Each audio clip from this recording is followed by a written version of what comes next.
Capítulo 3. Historicidad de los Evangelios. Estado de la cuestión.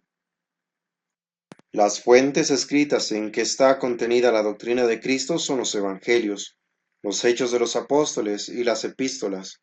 Ya en el dogma estudiamos estas fuentes. Los racionalistas y los protestantes liberales, que se han dejado contagiar de un fuerte racionalismo, pretenden, en una forma o en otra, negar el valor histórico a estas fuentes, en especial a los evangelios.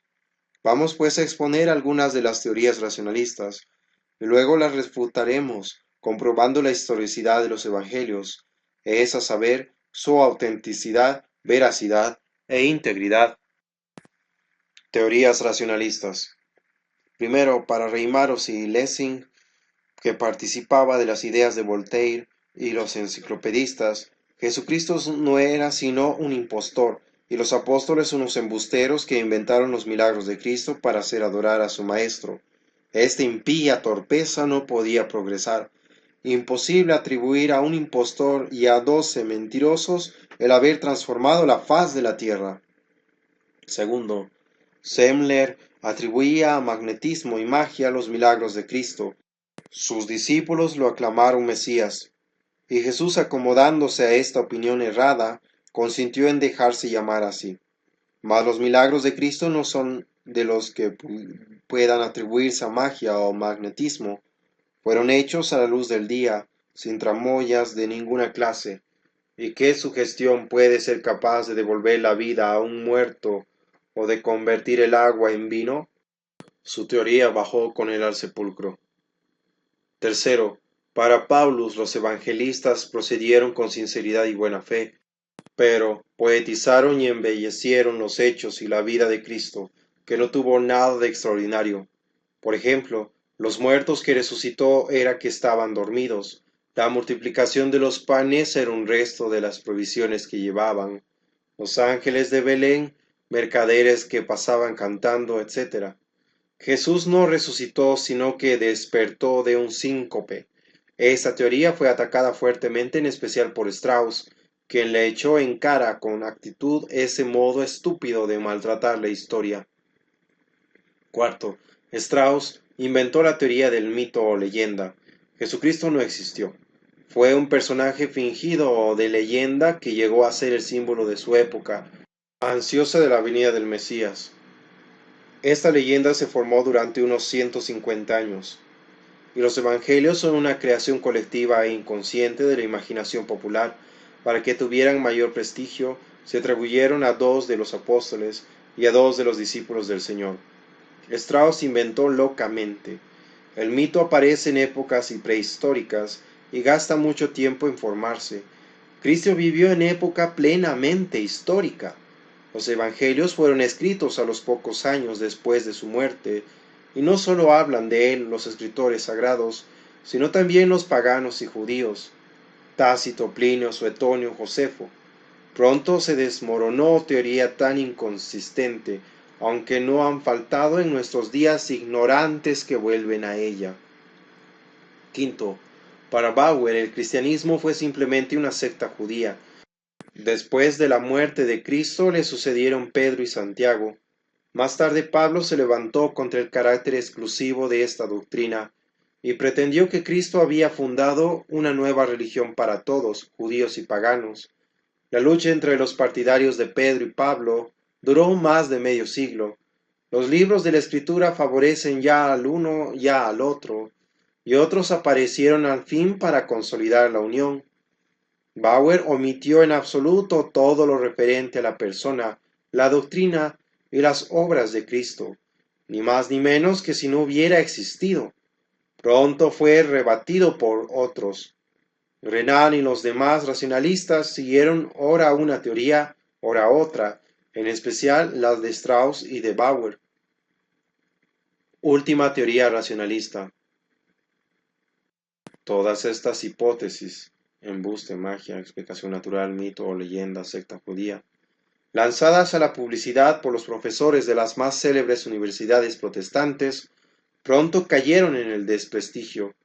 Los estudios a fondo sobre los evangelios comprobaron que eran verdaderamente relatos históricos y que la historia no se podía falsear de esa manera. He aquí cómo se expresa Arnak, el más célebre teólogo protestante y jefe de la llamada escuela histórica. Hubo un tiempo, y la masa del público vive aún en él, en que uno se veía obligado a considerar la doctrina cristiana primitiva, incluso el Nuevo Testamento, como un tejido de mentiras y fraudes. Este tiempo ha pasado. Para la ciencia fue solo un episodio, durante el cual aprendió mucho, después del cual ha tenido mucho que olvidar. Cierra cita. Hoy día la teoría novísima del racionalismo, inclusive el mismo Harnack, es que los evangelios no contienen con fidelidad la doctrina de Cristo, sino una doctrina desfigurada, pues las enseñanzas y hechos de Cristo se transformaron en los años transcurridos entre la muerte del Salvador y la elaboración de los evangelios. Refutación de teorías racionalistas. Para combatir estas erróneas doctrinas del racionalismo, tenemos que entrar a probar, primero, la historicidad de los evangelios, a saber que son libros auténticos, verídicos e íntegros. Segundo, que la doctrina en ellos contenida es la doctrina de Cristo, mantenida por la enseñanza de la Iglesia y consignada por sus autores por perfecta fidelidad. Para que un libro tenga valor como documento histórico, es necesario que llene tres condiciones: que sea, primero, auténtico, esto es, que haya sido escrito en la época y por el autor a que se atribuye; segundo, verídico, esto es, que cuanto narre en verdad haya sucedido y sea referido tal como sucedió; tercero, íntegro, esto es, que se haya conservado a través de los siglos en su primitiva pureza, sin que se le haya agregado, suprimido o cambiado nada en cuanto a lo esencial. Entremos a comprobar que los evangelios reúnen estas tres condiciones. Artículo 1. Autenticidad de los evangelios. Para comprobar la historicidad de un libro es necesario recurrir a dos clases de pruebas. Primera, argumentos de orden extrínseco, a saber, el testimonio de los autores contemporáneos y de los que inmediatamente le siguieron. Segunda, argumentos de orden intrínseco, o sea, el análisis íntimo del libro a la luz de las diversas circunstancias de la época en que se escribió, ideas, lenguaje, datos históricos, etc.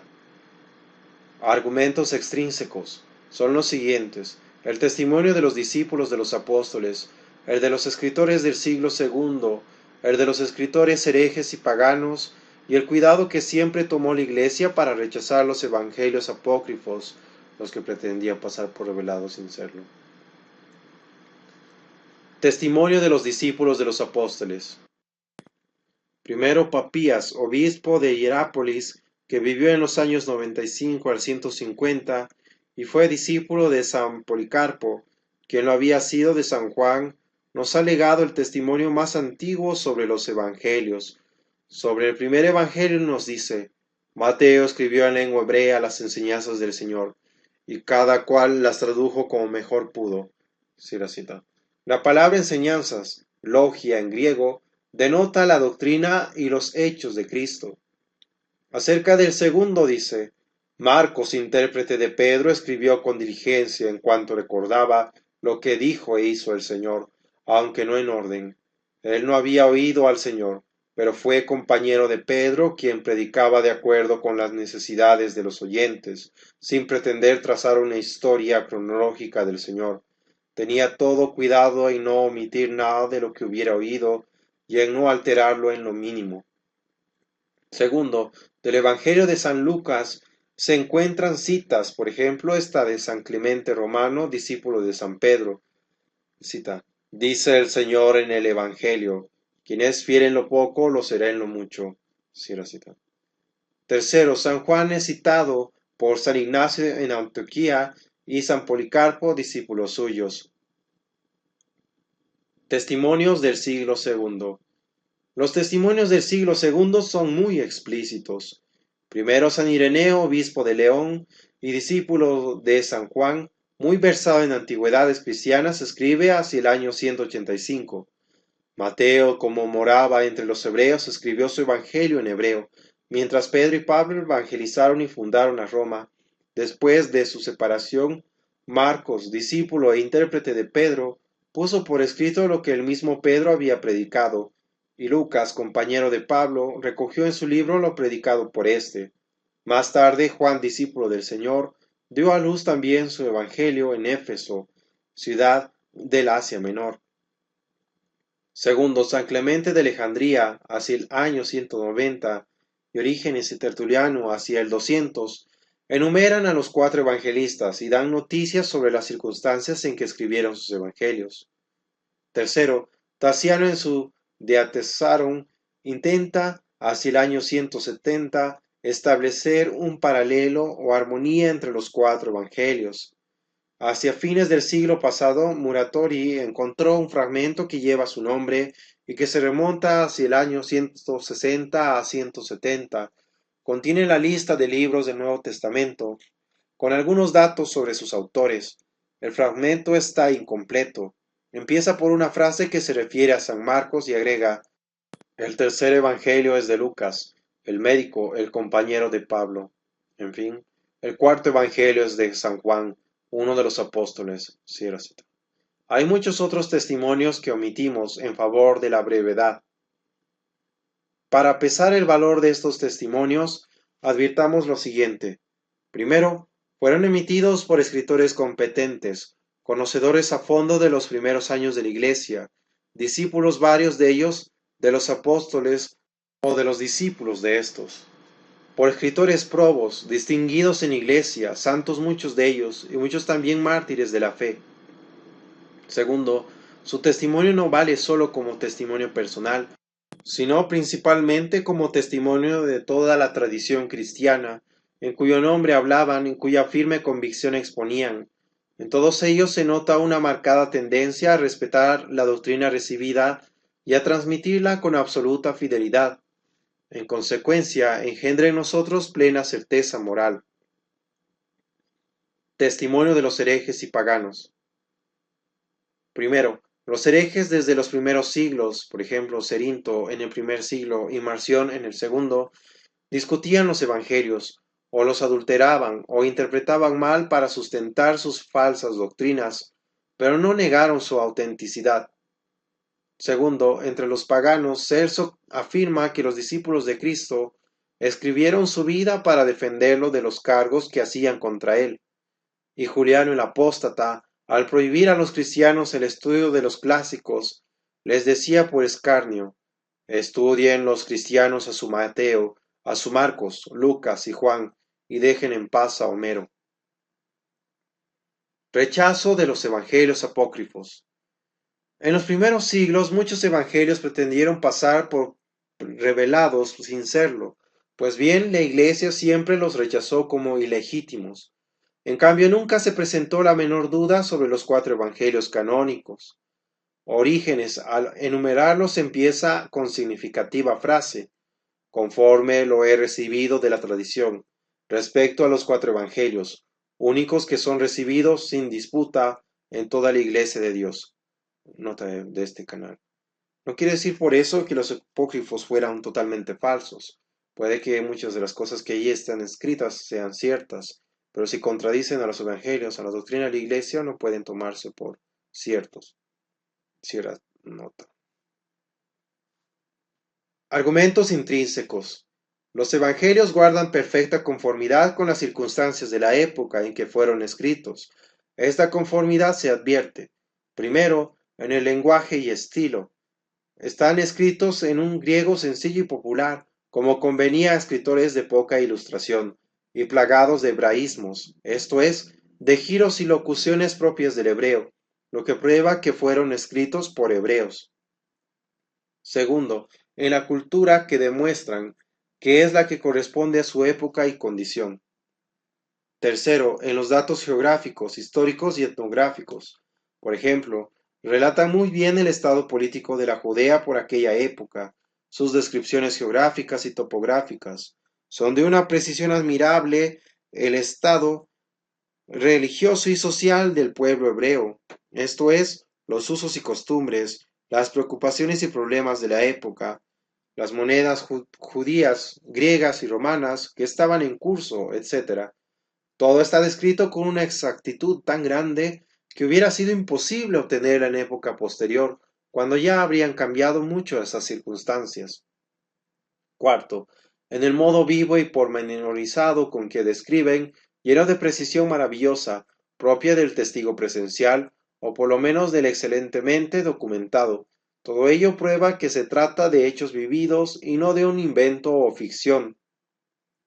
Tales pormenores, observa el padre Lagrange, son hechos que nada agregan a la lección moral o apologética. No hacen más sorprendente el milagro, no realzan más la personalidad de Jesús. Entran en el relato porque entran en el hecho. Cierra cita. Podemos en consecuencia concluir con San Agustín. Si estos libros no excluyen toda duda respecto a su origen, no hay libro alguno de cuya autenticidad no se pueda dudar. Cierra cita. Contra Fausto. Artículo segundo. Veracidad de los Evangelios. La veracidad de los evangelios se prueba por las dotes de competencia y sinceridad que adornaron a sus autores.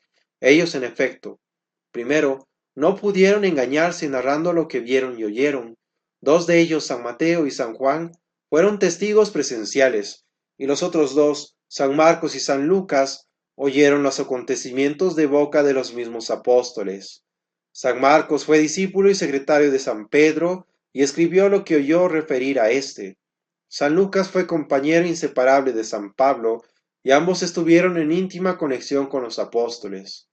Además, refieren hechos públicos manifiestos, que por lo mismo que eran extraordinarios, llamaban más vivamente la atención, realizados a la luz del día.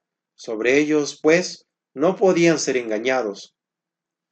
Segundo, no podían engañar porque narraban hechos que muchos otros habían presenciado poco tiempo antes, y los narraban delante de sus enemigos, que en cualquier momento podían desmentirlos. Tercero, no quisieron engañar, su convicción era honda y sincera, y predicaron con tal valor y constancia la doctrina recibida del Maestro, que no se concibe en ellos la falsía y el engaño. Otras señales de su sinceridad. Primero, reina entre ellos una perfecta armonía en todo lo esencial, y por otra parte hay grande variedad en las circunstancias. Se hubieran inventado, fácilmente hubieran caído en grave desacuerdo. Si se hubieran puesto de acuerdo para mentir, no se explica la variedad en los pormenores. Segundo, no se nota en ellos la menor traza de amplificación y leyenda. Por el contrario, la narración es sencilla, ingenua, tomada del natural. Tercero, narran no solo lo que les conviene, sino también sus defectos e imperfecciones, su ignorancia, su cobardía, su ambición. Tampoco le dan especial realce a la persona del maestro. Su figura está llena de una humilde sencillez, a tal punto que, según refiere Orígenes, el mismo Celso se lo echaba en cara a los cristianos de su tiempo, diciéndoles que escogieran para Dios y adoraran a otro personaje más ilustre de los que llenan las historias. Cuarto, su narración es perfectamente histórica, llena de pormenores de poca importancia, que no tienen otro mérito que el de ser copias fotográficas de la realidad. Si hubieran tratado de hacer una leyenda, sería muy distinto su modo de narrar los acontecimientos. Artículo tercero. Integridad de los Evangelios. La integridad de los Evangelios se prueba, primero, por los manuscritos que se conservan de ellos, de los cuales dos se remontan al siglo IV, el Vaticano y el Sinaítico. Segundo, por las versiones que de ellos se guardan. De ellas la itálica y la siríaca son antiquísimas, pues se remontan al año 150. Tanto en las versiones como en los manuscritos se notan muchas variantes, a causa de descuido en los copistas, pero ninguna de ellas altera sustancialmente la narración. Tercero, por las citas de los santos padres y autores eclesiásticos, que son numerosísimas y uniformes. Cuarto, por último, porque desde un principio fueron tenidos en grandísimo aprecio y leídos diariamente en las reuniones públicas, y ni la Iglesia ni los fieles hubieran permitido alteración en ellos. Artículo cuarto. Falsa suposición de desfiguración de la doctrina de Cristo. La última hipótesis racionalista es que durante los años que transcurrieron entre la muerte de Cristo y la elaboración de los evangelios, la doctrina de Cristo evolucionó y se transformó, de manera que ya los evangelios no reflejan con fidelidad. Hipótesis sin fundamento ninguno, como entramos a demostrar. El plazo transcurrido entre la muerte de Cristo y la publicación de los 3 evangelios sinópticos, los de San Mateo, San Marcos y San Lucas, fue muy breve, de 10 a 30 años. Los autores han señalado como fecha para la composición de estos 3 evangelios entre los años 42 y 63. En todo caso, no pasan del año 70, cuando la destrucción de Jerusalén por Tito cambió por completo el aspecto de la Judea. Pues bien, en tan breve plazo es absolutamente imposible una desfiguración de los hechos y doctrina de Cristo, sobre todo si se tienen en cuenta las siguientes razones. Primero, los apóstoles predicaron fielmente la doctrina de Cristo, siguiendo sus recomendaciones: id y enseñad a todas las gentes, haciéndolas observar cuanto os he mandado. Lo que habéis escuchado al oído, predicadlo sobre los techos. Segundo, cuando se escribieron los evangelios, vivían muchos de los que presenciaron los acontecimientos y escucharon las palabras del Maestro, y hubieran reclamado contra cualquiera adulteración.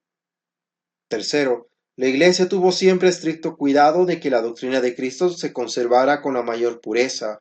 Proscribió los evangelios apócrifos porque la alteraban, y defendió y recomendó los 4 evangelios canónicos, porque vio en ellos un fiel exponente de aquello.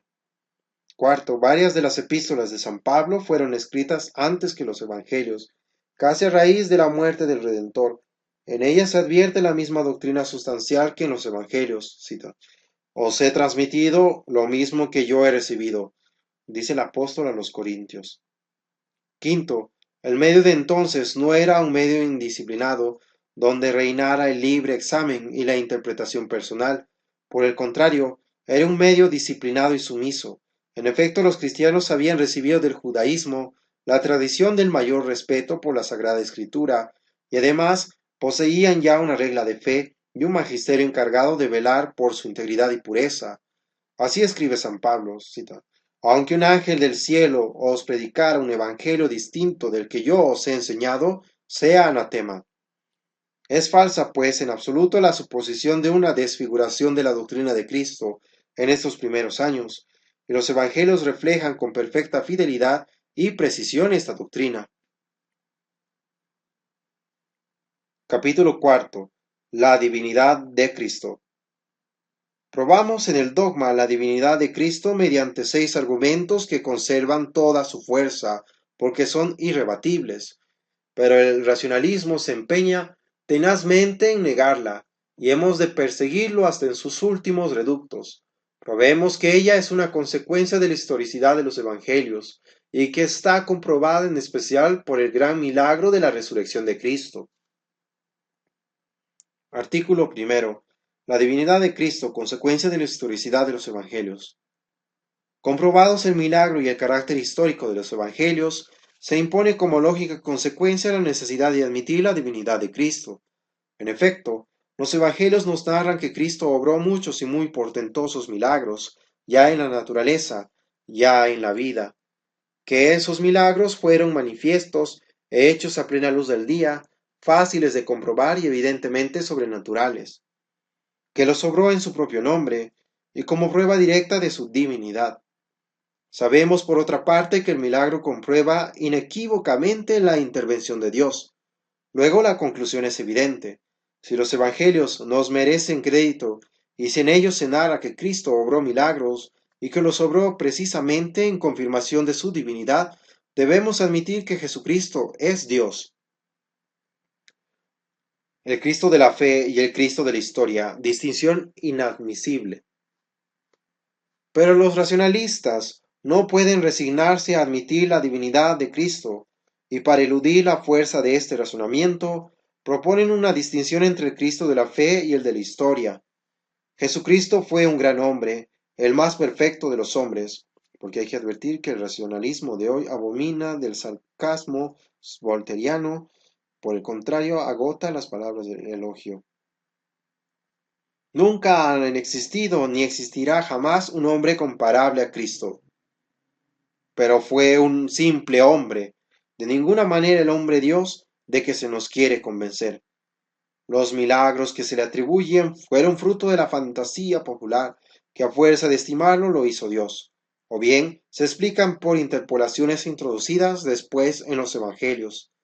Pues bien, el hombre eminente, el sabio maestro, el dulce rabí de Galilea, ese es el Cristo verdadero, el Cristo de la historia, a ese sí lo admitimos gustosos. Pero el Cristo, Hijo de Dios y Dios mismo, el Cristo que obra milagros, que multiplica los panes y resucita a los muertos, ese es el Cristo de la leyenda, el Cristo de la fe, a ese lo rechazamos. Lo sobrenatural no puede separarse de Cristo ni del Evangelio. Pero esta es una distinción inadmisible, porque lo sobrenatural no se puede separar de Cristo ni del Evangelio. Lo sobrenatural no se puede separar de Cristo. Es cierto que en él encontramos el elemento humano, y esto es necesario, pues reconocemos que fue verdadero hombre, pero lo encontramos siempre, indisolublemente unido al elemento divino. Nació en humilde portal, pero nació de madre virgen, y recibió las adoraciones de los ángeles del cielo. Tuvo una niñez humilde, mas a los 12 años, sin haber aprendido nada, dejó atónitos con su sabiduría a los doctores de la ley. No fue un sabio ni un filósofo en el sentido humano de la palabra. Sin embargo, su doctrina, con ser la más sencilla, es la más elevada que se han escuchado oídos humanos. Su vida estuvo exenta de fasto y ambición, pero sembrada de milagros. Su muerte fue el colmo de la ignominia, pero él con su propio poder rompió las ataduras del sepulcro. Lo sobrenatural tampoco se puede separar del Evangelio. Si quitamos de éste las profecías, los milagros y los misterios, queda reducido a muy poca cosa. Lo sobrenatural es la misma trama del Evangelio. Pues bien, si lo sobrenatural no se puede separar ni de Cristo ni del Evangelio, es inaceptable la distinción entre el Cristo de la historia y el Cristo de la fe. O admitan la divinidad de Cristo o nieguen el Evangelio. Pero es absurdo decir que el Evangelio es histórico y tiene valor cada vez que no habla de lo sobrenatural, mas no es histórico ni tiene valor cada vez que lo sobrenatural aparece en él. Falsas explicaciones de lo sobrenatural del Evangelio. Comprueba nuestro acerto la flaqueza de las explicaciones de lo sobrenatural del Evangelio que dan los racionalistas. Renan, lo mismo que Paulus, pretende dar una explicación natural de los milagros de Cristo, pero cae en el ridículo. He aquí cómo explica en su desgraciada Vida de Jesús la resurrección de Lázaro. Cita: Parece ser que Lázaro estaba enfermo. Tal vez la alegría de la llegada de Jesús pudo devolverle la vida. Quizás Lázaro, pálido aún por la enfermedad, se hizo envolver en la mortaja como un muerto y encerrar en la tumba de familia, y al verle salir con la mortaja, una vez abierto el sepulcro, debieron creer naturalmente todos que había resucitado. Sí, la cita. ¿Eso será lo que llaman los racionalistas hacer crítica histórica? Arnach y otros tratan de explicar los milagros o diciendo que son fruto de la imaginación popular o interpolaciones hechas al Evangelio, pero eso es falso. El relato de los Evangelios es muy real y sensato para ser fruto de la imaginación popular. Lo maravilloso del Evangelio es de una sobriedad y nobleza que contrasta con lo maravilloso de otras religiones o de los Evangelios apócrifos, en los cuales sí los frutos de la imaginación popular crecen silvestres. Tampoco podemos admitir las interpolaciones en el Evangelio cada vez que no hay modo de explicar un hecho sobrenatural. Ya hemos probado la integridad de los Evangelios y que lo sobrenatural es en ellos no un episodio aislado, sino una misma trama y esencia. Los milagros, parte de la predicación apostólica. Hay otro argumento para probar que los milagros no se pueden separar del Evangelio, y es que ellos forman parte esencial de la catequesis o predicación apostólica. San Marcos, que pasa por el más cercano a la predicación primitiva, es asimismo el que más abunda en narraciones milagrosas, y en el último versículo de su Evangelio explica la conversión del mundo por el poder que Cristo dio a sus discípulos de hacer milagros. San Pedro recurre al argumento del milagro en su primera predicación. Cita: Jesús de Nazaret, este hombre a quien Dios ha rendido testimonio delante de vosotros por medio de milagros y prodigios, como lo sabéis. San Pablo pone la resurrección de Cristo, el mayor de los milagros, nada menos que como fundamento de la predicación y de fe. Cita: si Cristo no ha resucitado, vana es nuestra predicación y vana nuestra fe. Cierra cita. Pero la prueba máxima de que los milagros no se pueden apartar de la doctrina de Cristo nos la da el mismo Salvador. En efecto, Él hizo milagros para probar directamente la divinidad de su doctrina, y los evangelios a cada paso nos dan cuenta de que muchos creían en Él a causa de sus milagros. Sacamos pues la siguiente consecuencia. El evangelio no es otra cosa que la catequesis o predicación de los apóstoles, puesta por escrito. Los milagros forman parte esencial de esta catequesis. Luego los milagros no se pueden separar del Evangelio sin desfigurarlo y violentarlo. Conclusión. La conclusión de estas consideraciones es terminante. O se rechazan los Evangelios o se acepta la divinidad de Cristo. Aceptar los Evangelios y negar la divinidad de Cristo es ilógico y absurdo. No es posible hacer en el Evangelio una separación entre lo natural y lo sobrenatural, para aceptar lo uno y negar a priori lo otro. No tiene el menor fundamento la distinción entre el Cristo de la historia y el Cristo de la fe.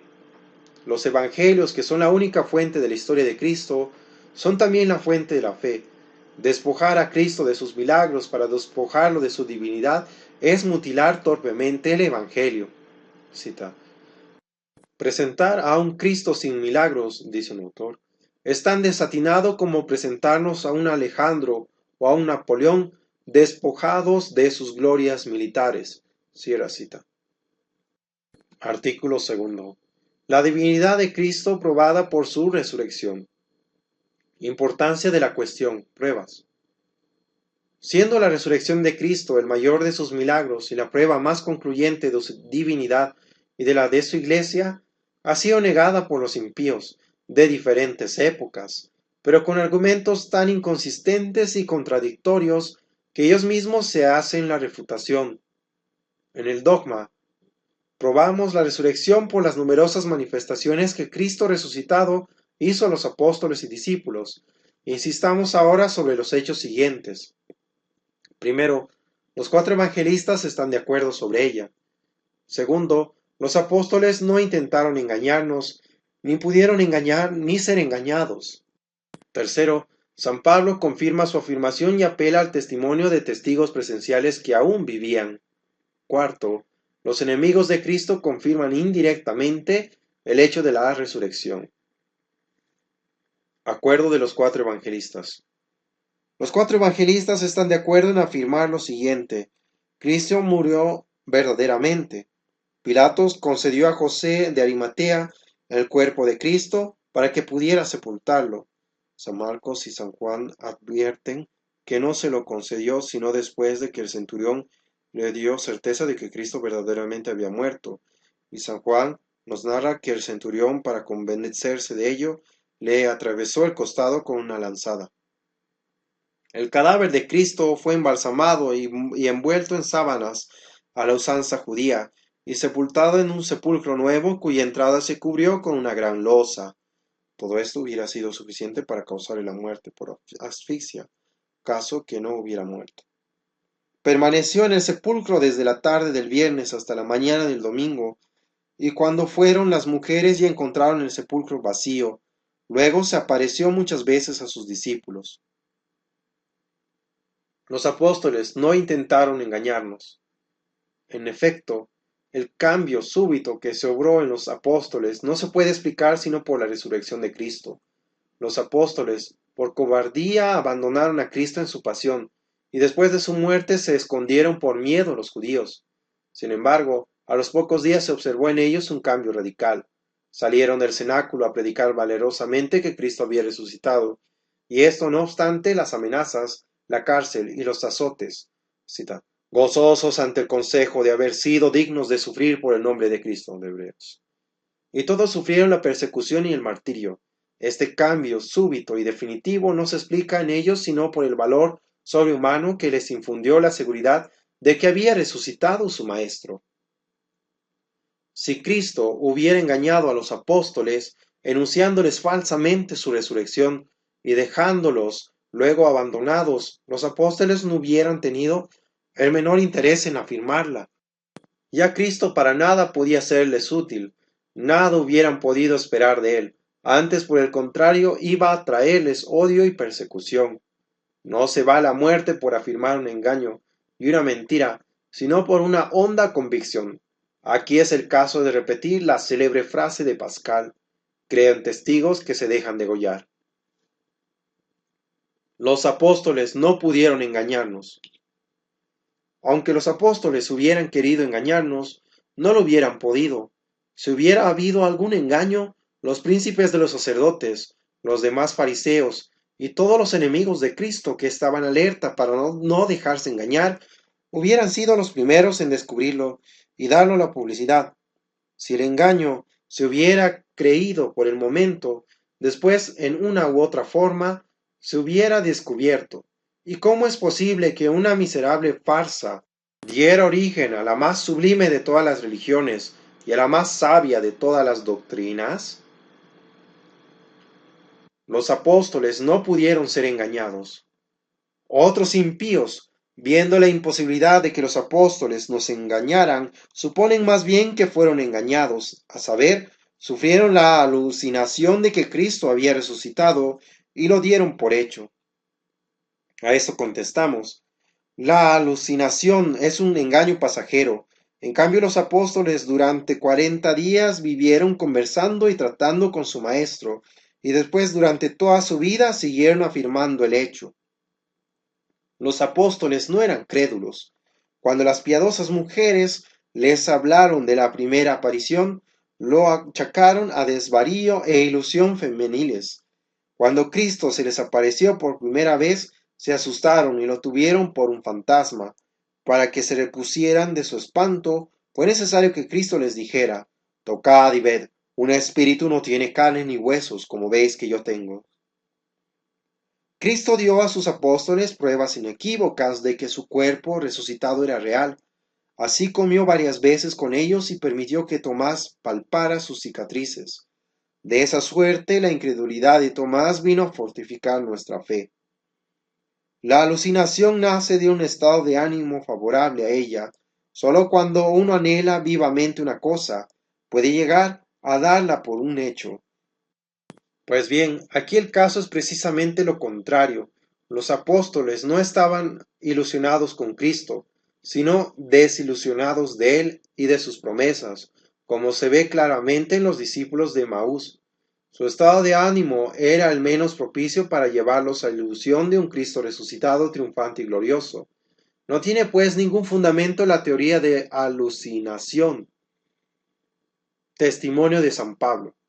Dice en la epístola a los Corintios: os he enseñado que Cristo murió por nuestros pecados y fue sepultado y resucitó al tercer día, y que se apareció a Pedro y después a los 11 apóstoles. Posteriormente se dejó ver de más de 500 hermanos juntos, de los cuales algunos han muerto, pero la mayor parte viven aún.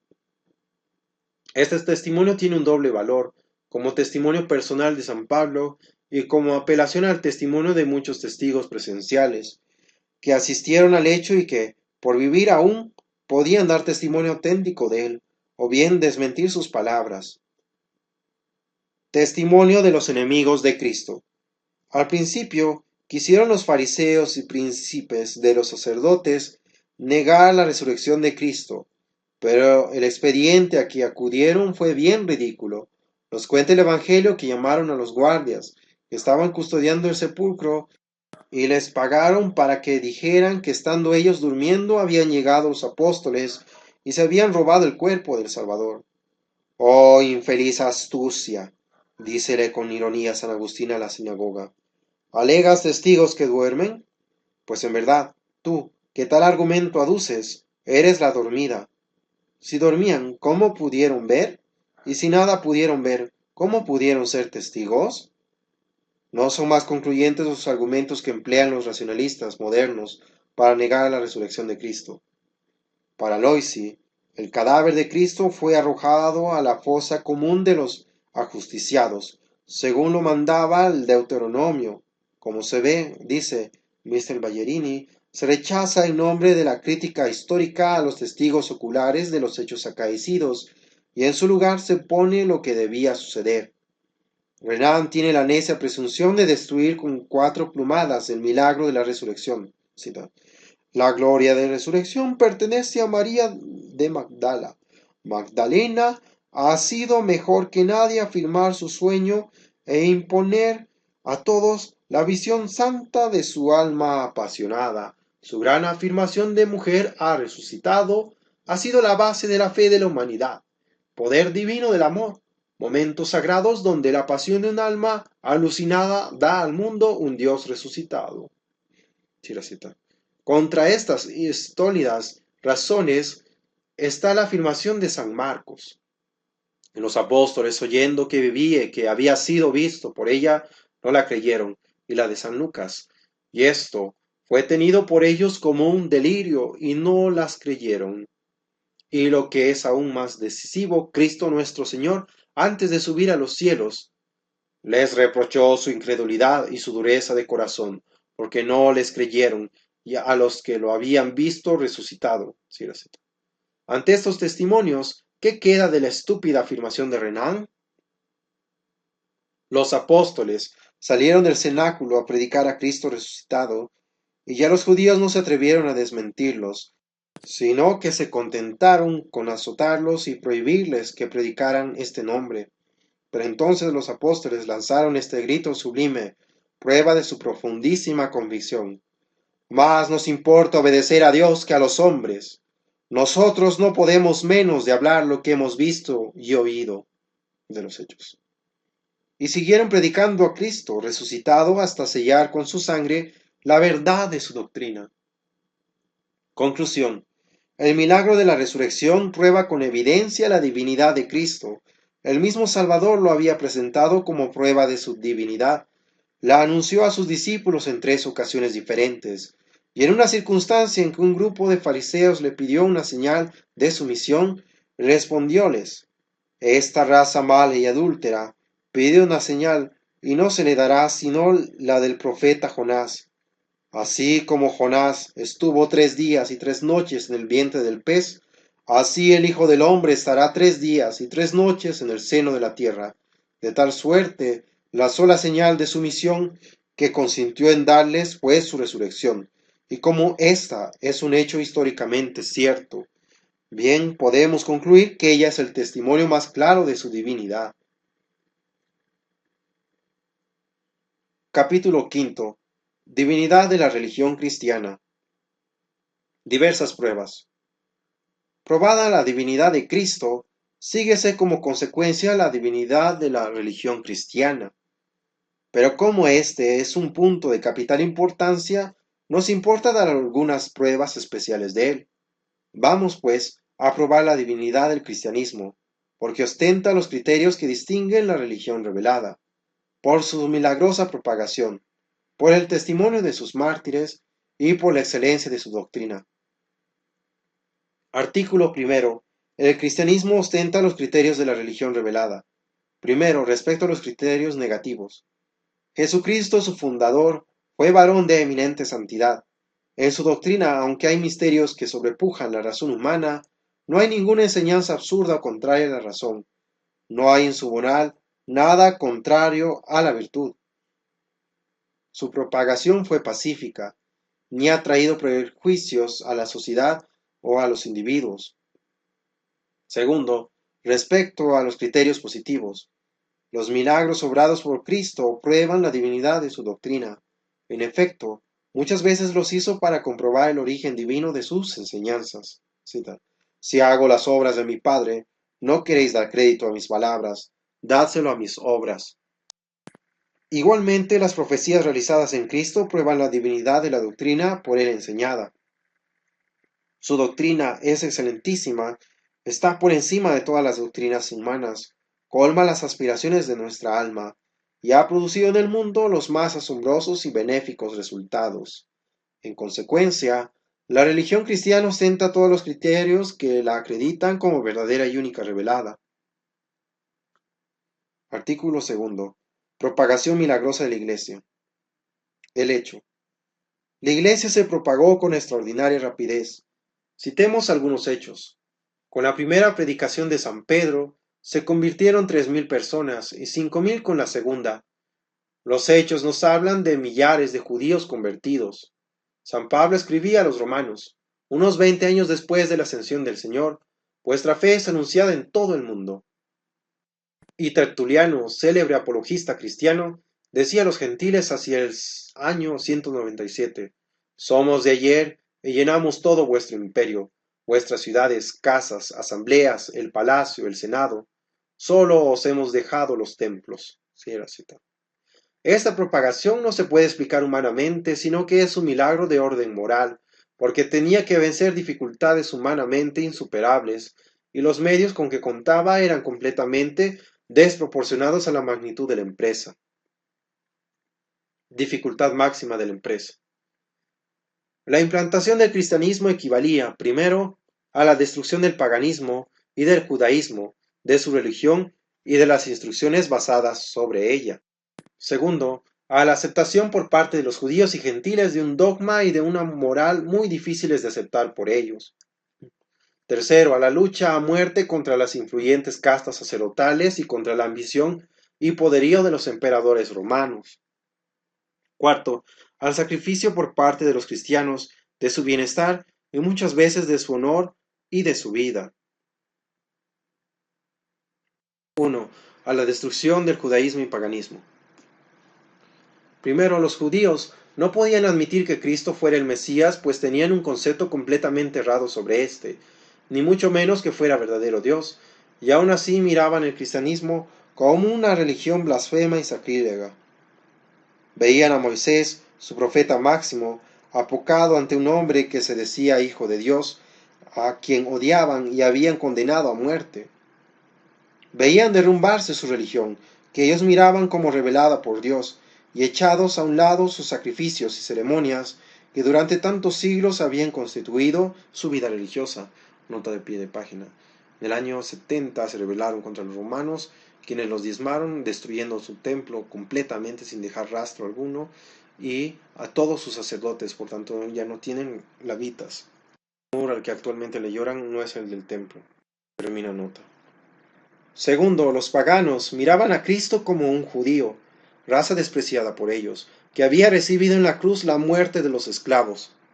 Miraban al cristianismo como una religión demoledora. Había entre ellos múltiples religiones, pero ninguna excluía a las demás. Todas vivían pacíficamente. Sólo la religión cristiana se presentaba como exclusiva y se atrevía a desafiar a todas las otras. Con mucha razón decía San Pablo que Cristo crucificado era un escándalo para los judíos y una locura para los paganos. 2. A la aceptación de un dogma inmoral difíciles. Primero, el dogma, judíos y paganos debían aceptar nuevas verdades que no comprendían y que humillaban su orgullo. Segundo, la moral, reinaba en el paganismo una desenfrenada corrupción de costumbres, autorizada por la misma religión. Los judíos tenían que renunciar a la poligamia, al divorcio, a la soberbia de espíritu. Unos y otros debían aceptar una moral muy severa que impone virtudes arduas y penosas, como el amor a los enemigos, la perfecta castidad, la humildad, etc., desconocidas entre ellos.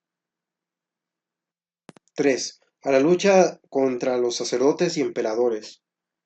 Primero, las castas sacerdotales comprendían que al triunfar la nueva religión perderían todos sus privilegios y se verían postergadas. Por eso fueron las que movieron guerra más encarnizada contra aquella, como lo vemos en la vida de Cristo y los apóstoles. Segundo, los emperadores romanos eran al mismo tiempo jefes políticos y religiosos del más vasto imperio que haya existido, y usaron de todo su poder para destruir la nueva religión. Ellos inundaron en sangre cristiana todo el territorio de su imperio. 4. A la pérdida de la tranquilidad y de la vida. El abrazar el cristianismo equivalía en los primeros siglos el sacrificio de lo que más estima el hombre, el honor, la tranquilidad y la vida. El cristianismo era tenido por una vulgar superstición, y los cristianos calumniados como autores de los crímenes más abominables, por lo mismo eran vejados y perseguidos. Todo cristiano era un candidato al martirio, que en cualquier momento podía presentarse para él. Medios inadecuados. Cristo encargó tan difícil misión a 12 pecadores del lago de Galilea, sin cultura, sin dinero, sin influencias políticas, sin elocuencia humana, sin el menor apoyo en la fuerza o en las armas. Ellos y sus sucesores, al cabo de unos 2 siglos, derribaron al judaísmo y paganismo y transformaron la faz de la tierra. Es muy expresivo el siguiente texto de San Pablo. Las cosas necias a los ojos del mundo, Dios las escogió para confundir a los sabios, y a los más débiles para confundir a los fuertes. Y si nos preguntamos cómo obraron los apóstoles esta transformación, hemos de contestar con San Pablo, que, predicando a Cristo y a Cristo crucificado, con sus dogmas rígidos y su moral severa, confirmando su predicación con múltiples y portentosos milagros, y dando su vida en confirmación de la verdad que predicaban. San Marcos nos dice que el Señor confirmó la doctrina de los apóstoles con numerosos milagros. Refiérenos el libro de los Hechos que sacaban a las calles los enfermos para que pasando Pedro los curase con su sombra. Y nos da igualmente los muchos milagros de San Pablo, San Felipe y San Esteban, protomártir. Y a cada uno de estos milagros crecía el número de los seguidores de Cristo. Conclusión. Puesto que los medios de que dispusieron los apóstoles humanamente considerados fueron por completo desproporcionados a la magnitud y dificultades de la obra, hemos de concluir que la religión cristiana no pudo difundirse y triunfar sin una ayuda particular de Dios, y que en consecuencia es divina. San Agustín reduce este argumento al célebre dilema siguiente: la religión cristiana se propagó con milagros o sin milagros. En el primer caso es divina, porque el milagro es el sello de la obra de Dios. En el segundo caso también es divina, porque este sería el mayor de los milagros. Artículo tercero. Testimonio de los mártires. Circunstancias del martirio. Llámanse mártires a los cristianos que soportaron tormentos y muerte para confesar la fe de Jesucristo.